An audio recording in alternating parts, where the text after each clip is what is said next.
आप सुधरने को तैयार हो जाएं, आप में तुरंत उम्मीद जग जाएगी कि दुनिया भी सुधरेगी। कोई आपको मिले और कहे इस दुनिया में कुछ नहीं हो सकता, तो साफ समझ लेना कि वो ये कह रहा है कि मेरा कुछ नहीं हो सकता। कोई मिले और कहे कि मेरी बीवी सुधरने से रही, तो साफ समझ लेना कि वो कह रहा है मैं सुधरने से रहा।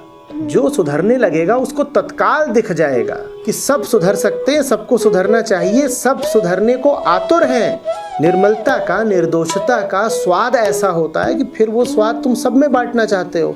तुमसे ये बर्दाश्त ही नहीं होगा कि तुम तो निर्मल हो गए और बाकी सब मलिन रहे। तो तत्काल तुम में उम्मीद जग जाएगी। उम्मीद से आगे श्रद्धा।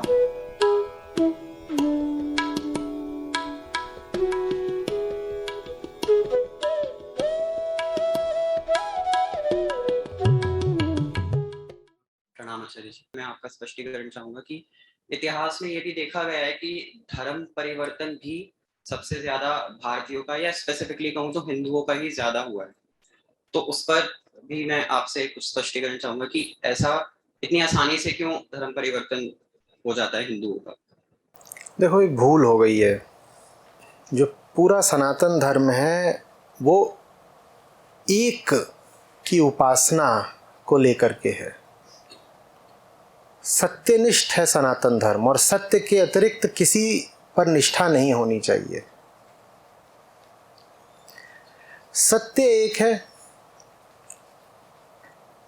लेकिन सत्य के प्रति एक निष्ठा के साथ साथ हिंदू धर्म में अनेकीश्वरवाद भी चला है, जिसमें तमाम तरह के दो छोटे मोटे देवी देवता ये वो सबकी पूजा कहा गया।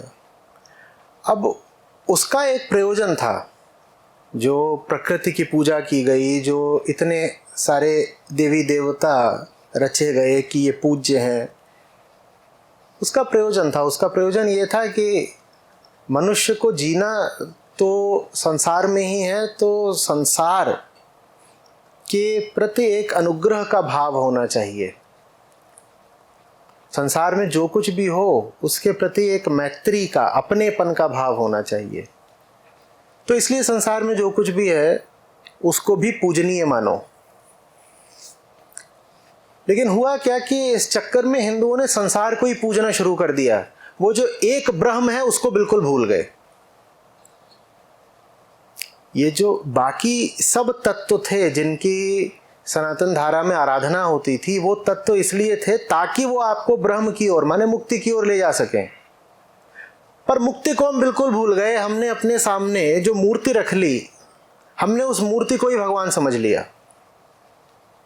मूर्ति के सामने मुक्ति को हमने भुला दिया। जब आपकी निष्ठा बट जाती है ना, तो उसमें दम नहीं रह जाता। ये अच्छे समझिएगा, ये सूत्र है। जब आपकी निष्ठा 40 जगह बट जाती है तो उसमें बहुत दम नहीं रह जाता। आप एक आम हिंदू का पूजा घर देखें, उसमें 40 मूर्तियां, पोस्टर, छोटा बड़ा पता नहीं क्या क्या सब रखा होता है कि नहीं? निष्ठा बट गई। इस बटी हुई निष्ठा में अब बल नहीं रह जाता। वहां से फिर ये प्रश्न आ रहा है कि दुनिया में सबसे ज्यादा धर्मांतरण हिंदुओं का ही क्यों हुआ और आज भी हो रहा है। मैं इसको इस तरह से रखना चाहूंगा कि दुनिया में सबसे ज्यादा हिंदू ही क्यों हैं जो धर्म परिवर्तन करना स्वीकार कर लेते हैं। एक के प्रति आपकी निष्ठा, वफादारी, प्रेम, समर्पण होना चाहिए। एक के प्रति बट गया तो घट गया, बटा नहीं कि घटा। इस बटने के कारण हिंदू बलहीन हो गया। इस बटने के कारण ऐसा होता है कि दुनिया भर में जितना भी प्रोजेलिटेशन माने धर्मांतरण का बजट होता है, वो 80-90% भारत की ओर आता है, बल्कि शायद और ज्यादा होगा। इस्लाम और ईसाइयत ये प्रोजेलिटाइजिंग रिलीजन्स हैं। वहाँ ये बात जायज़ है कि आप दूसरे का धर्म परिवर्तन कराएं, आप उसे ईसाई या मुसलमान बनाएं। यहाँ वहाँ ये बात जायज़ है। वहाँ ये अधिकार है कि आप जाएं, दूसरे से बात करो और आप उससे कहें कि चलो तुम कलमा पढ़ो, या कि चलो चर्च चलो, तुम्हारा भी अब बैप्टिज्म होगा। और उनको सबको पता है कि अगर किसी का धर्म बदलवा सकते हो तो वो हिंदू ही है, और कोई तैयार ही नहीं होता, और किसी पर कोशिश करना ही बेकार है। वो अपना धर्म छोड़ने को तैयार नहीं होगा, हिंदू तैयार हो जाता है। क्योंकि हिंदू ने एक सत्य, एक ब्रह्म, एक निष्ठा की जगह हजार और चीजें पकड़ ली और उन बातों को बहुत महत्व दे दिया, तो हिंदू बलहीन हो गया। और वो जो और 70 चीजें पकड़ी, ठीक उन्हीं से जुड़ी हुई चीज जाति प्रथा भी है। ये जो हम 50 चीजों की उपासना करते हैं, उसी कर्मकांड से जुड़ी हुई चीज है जाति प्रथा। आप जब अपने ही लोगों को नीचा, निम्न, दलित घोषित कर दोगे तो वो क्यों धर्म में रहना चाहेंगे?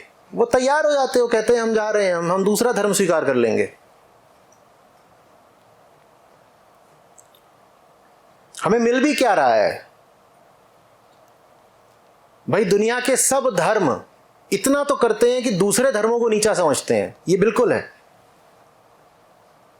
आप एक आम मुसलमान के पास जाएं, उसमें एक आंतरिक श्रेष्ठता का भाव होगा, वो कहेगा मुस्लिम ऊपर है, हिंदू नीचे है। आप एक सिख के पास जाएं, उसमें भी श्रेष्ठता का भाव होगा, सिख ऊपर है, बाकी सब नीचे हैं। ईसाई के पास जाएं, उसमें भी यही भाव होगा कि ईसाई बेहतर होता है, बाकी सब नीचे होते हैं। हिंदू अकेले लोग हैं जो कहते हैं हिंदुओं के अंदर भी कुछ ऊपर है, कुछ नीचे हैं। वो कहते हैं ये बात तो बाद की होगी कि हिंदू ऊपर है और बाकी ऊपर हैं कि नीचे हैं। सबसे पहले तो ये समझो कि हिंदुओं में भी कुछ ऊपर के हिंदू हैं, कुछ नीचे के हिंदू हैं। ये गजब कारनामा करके दिखाया है हिंदुओं ने।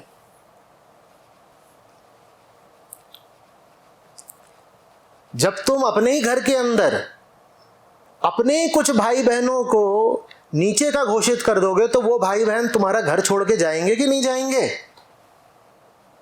फिर तुमको अचरज क्यों होता है? और हमको थोड़ा आत्मचिंतन की जरूरत है। हमें बिल्कुल ये बात अपने आप से पूछनी पड़ेगी कि दुनिया में हिंदू ही अकेला व्यक्ति क्यों है जो जल्दी से अपना धर्म त्यागने को तैयार हो जाता है? ये पूछना पड़ेगा। देखिए, मेरी बात का विरोध आप कई तरह के तर्क देके कर सकते हैं। आप उदाहरण के लिए तर्क दे सकते हैं कि नहीं, हिंदू इतनी आसानी से नहीं त्यागता। देखो, उदाहरण के लिए जब इस्लाम की लहर आई तो अरब से लेकर के सिंध तक सबने इस्लाम स्वीकार कर लिया। पर गंगा के कछार पर आकर इस्लाम की लहर रुक गई। भारत अकेला था जिसने इस्लाम को पूरा नहीं स्वीकारा। तो हम ऐसे नहीं हैं जो धर्म बदल ही देते हैं, हम अड़ते भी हैं। ये दिल को बहलाने वाली बात है, ये दिल को बहलाने वाली बात है। और अतीत तो छोड़िए, आप आज भी देख लीजिए ना, आज भी क्या हो रहा है। आज भी छोड़ने को तैयार है। व्यक्ति कब नहीं छोड़ता धर्म को? समझिए बात को। व्यक्ति तब नहीं छोड़ता है जब प्रेम हो। प्रेम, और प्रेम 1000 से नहीं हो सकता।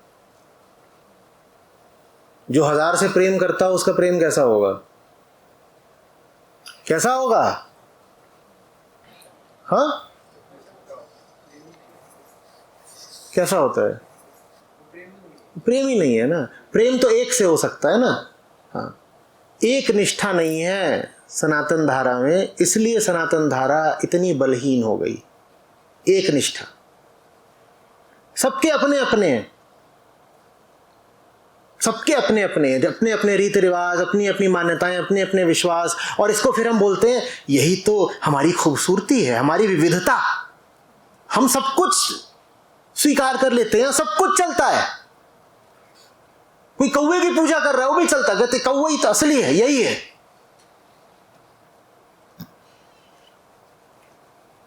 ये सब नहीं चलेगा। कौवा पूजन, ये सब ताकत को कम करने वाली प्रथाएं हैं। मन तो वैसे ही बटा हुआ है। मन में हजारों तो पहले से ही हैं। धर्म होता है मन को एक की तरफ ले जाने के लिए। अगर धर्म भी आपको एक की जगह अनेकों की तरफ ले जा रहा है तो ऐसा धर्म आप में बल का संचार नहीं करेगा।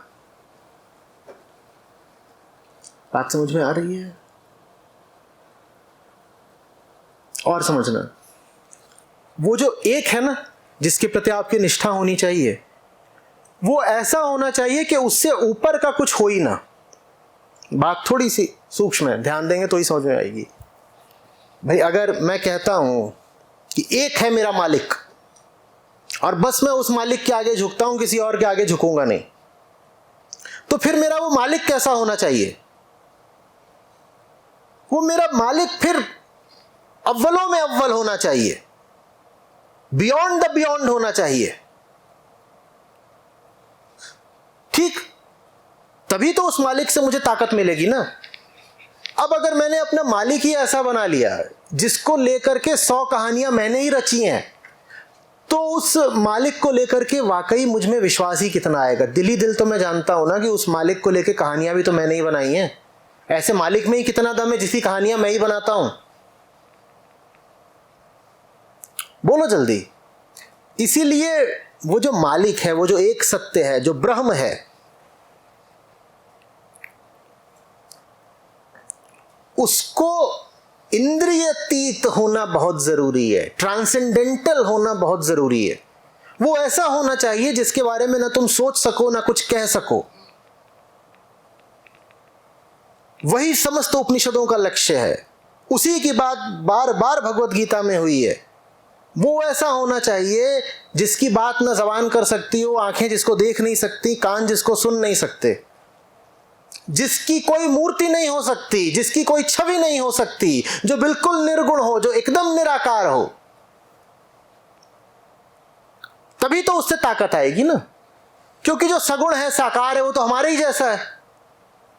जो कुछ सगुण साकार है वो तो मिट्टी से उठा है और मिट्टी में मिल जाना है। बताओ उस पर हम कितना भरोसा कर सकते हैं? कर सकते हैं क्या?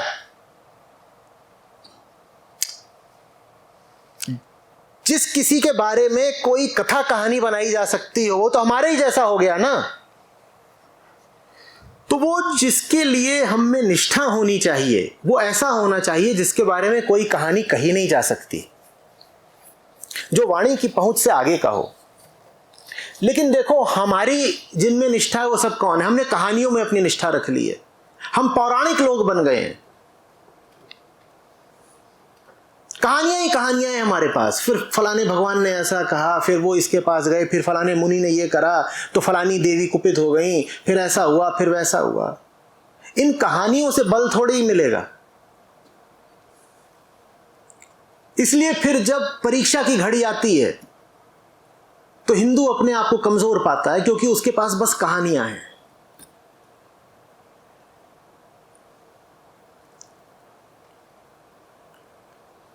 आपका मालिक वो होना चाहिए जिसके बारे में कोई कहानी कभी कही नहीं जा सकती। वो कहां से आया, कहां को जाएगा, कुछ कहा नहीं जा सकता। मुझे इतनी तकलीफ हुई, अभी शिवरात्रि बीती, उस पर एक सज्जन है, वो शिव से अपना बड़ा ताल्लुक बताते हैं। वो बता रहे थे कि शिव के माँ बाप कौन है। मतलब चोट कितनी लगी मैं बयान नहीं कर सकता।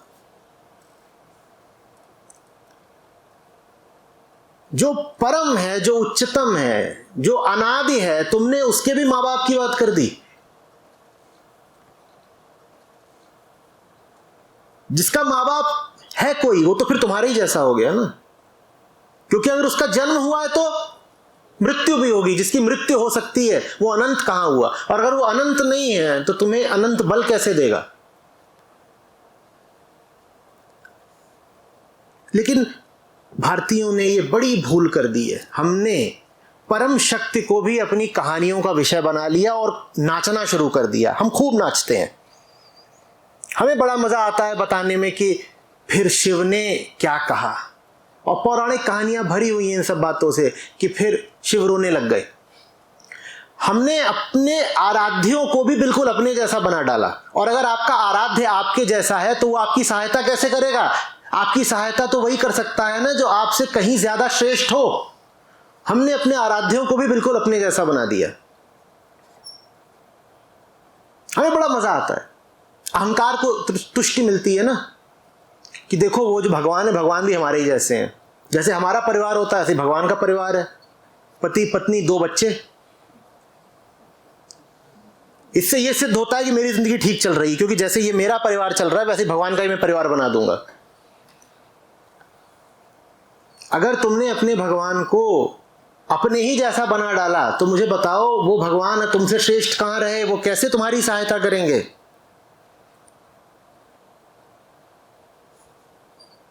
कितनी कहानियां बनती। और फिर उसने उनसे क्या कहा, हमें इसी में बड़ा मजा आता है।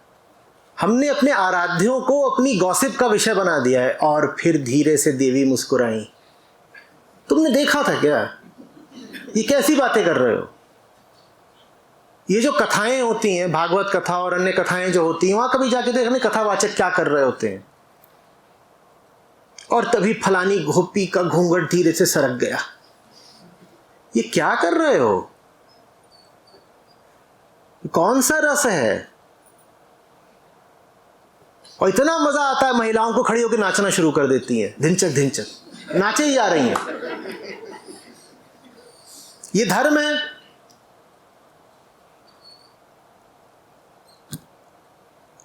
इससे बल मिलेगा इस धर्म के भरोसे जीवन की नैया पार लगेगी। गीता से मतलब नहीं, उपनिषद से कोई मतलब नहीं।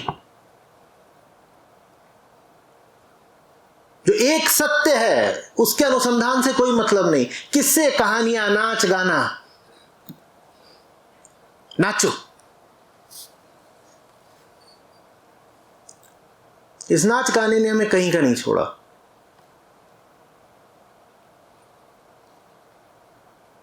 आप जानते हो ये नाच गाने की शुरुआत भी कब हुई थी?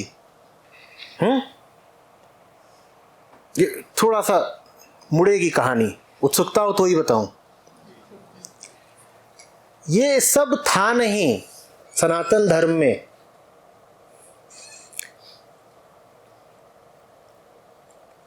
बारहवीं शताब्दी के आसपास से भारत की दासता लगभग पूर्ण हो गई। उसके 200 साल पहले से आक्रमण होने शुरू हो गए थे। 12वीं शताब्दी के आसपास से दिल्ली पर ही बैठ गए आकर के आक्रांता।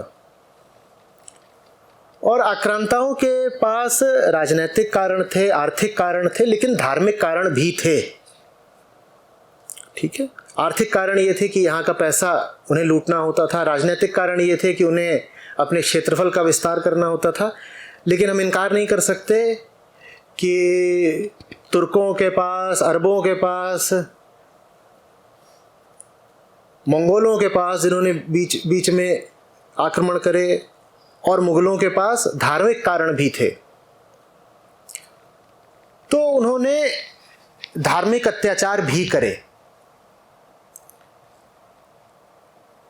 भारतीय जनमानस को काफी दबाया गया। रीढ़ टूट गई आम भारतीय की। जब आपकी रीढ़ टूट जाती है ना, तो आप गीता नहीं पढ़ सकते, क्योंकि गीता तो कहती है उठो और युद्ध करो। गीता तो कहती है कि जान भले ही चली जाए, अर्जुन उठ और युद्ध कर। तो फिर 14वीं 15वीं शताब्दी में एक बड़ा दुर्भाग्यपूर्ण काम हुआ भारत में। हमने कृष्ण का संबंध गीता से हटा करके नाचने गाने से जोड़ दिया,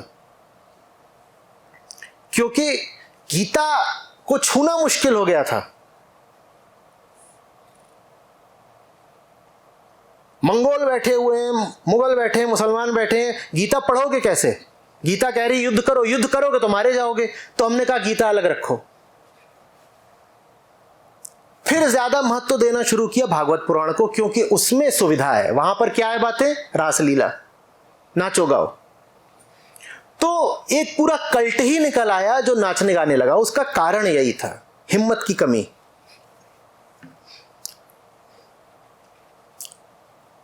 गीता में कहीं पर है, अर्जुन तू छोड़ ना लड़ाई उड़ाई, तू नाच।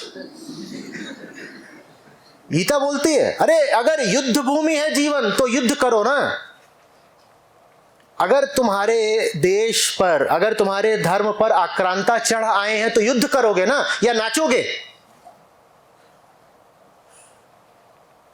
लेकिन भक्ति के नाम पर नाचना गाना शुरू हो गया हिंदुस्तान में, जबकि भक्ति बिल्कुल दूसरी चीज है।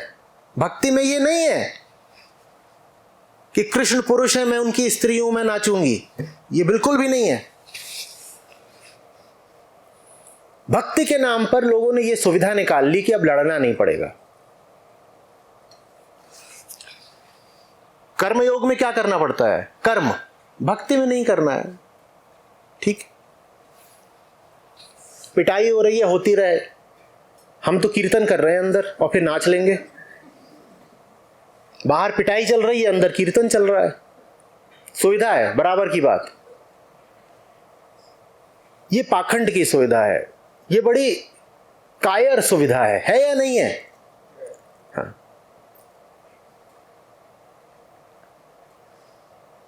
और फिर जैसे ही गीता पीछे हुई और पौराणिक कहानियां आगे आ गईं, अब उसमें तो चरित्रों की भरमार है, एक के बाद एक चरित्र। ये देवी आ गई, ये देवते आ गए, ये ऋषि आ गए, फिर उनका ये जन्म हो गया, फिर 700 जन्म बाद वो ये बन गए, ये बन गए। कहानियां ही कहानियां, कहानी ही कहानी। इन कहानियों से तुम्हें ताकत थोड़ी मिलेगी।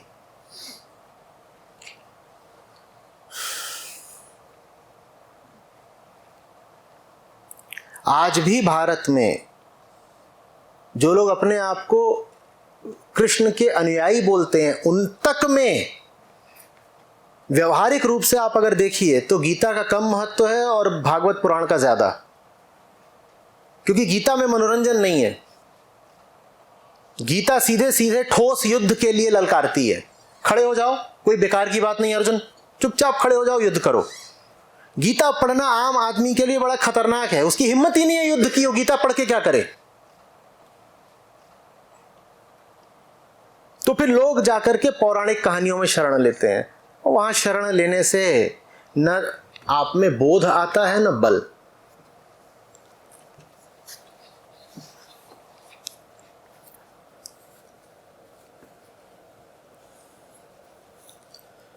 समझ में आ रही है बात? अध्यात्म के नाम पे मनोरंजन बंद करो। अध्यात्म तपस्या है। अध्यात्म का अर्थ है जीवन को ही अपना कुरुक्षेत्र जानो। कुरुक्षेत्र। अच्छा सोचिए, अगर हम गीता को महत्व देते होते तो हमारा सबसे बड़ा तीर्थ क्या होता? बताइए। मथुरा वृंदावन इन सबसे कहीं ज्यादा महत्व कुरुक्षेत्र का नहीं होता? अगर वाकई गीता का सम्मान होता, कुरुक्षेत्र जाता है कोई? जहां गीता आविर्भूत हुई थी उस जगह से हमारा कोई लेना ही देना नहीं। हमें चाहिए रास। हमारा ज्यादा मन लठमार होली में है। कुरुक्षेत्र से कोई मतलब ही नहीं।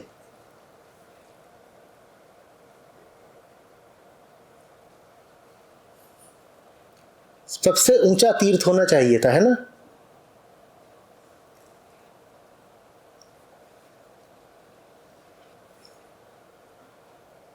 जीवन ही रणक्षेत्र है, जीवन ही कुरुक्षेत्र है।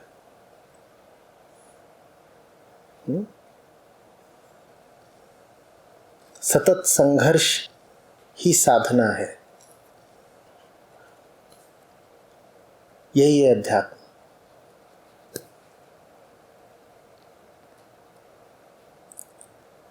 बल बाजुओं में नहीं होता। अर्जुन के पास बड़े मजबूत बाजू थे, उन बाजुओं से धनुष उठाए नहीं उठ रहा था।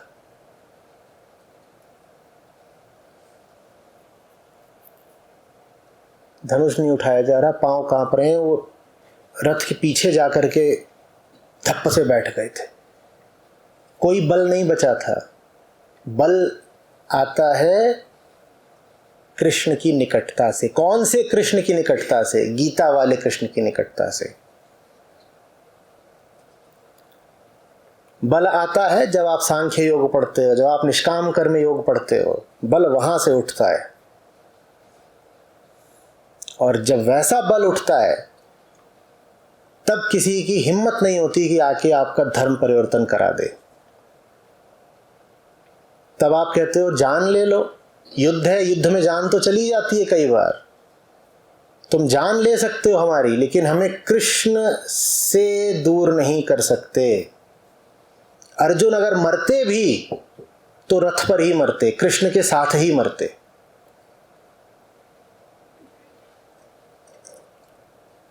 जो वाकई गीता के साथ है उसका धर्मांतरण नहीं हो सकता। बाकी सब आप नाच गाना कर रहे हो तो कभी भी आपका शिकार हो सकता है, और हुआ है इतिहास में, आज भी हो रहा है।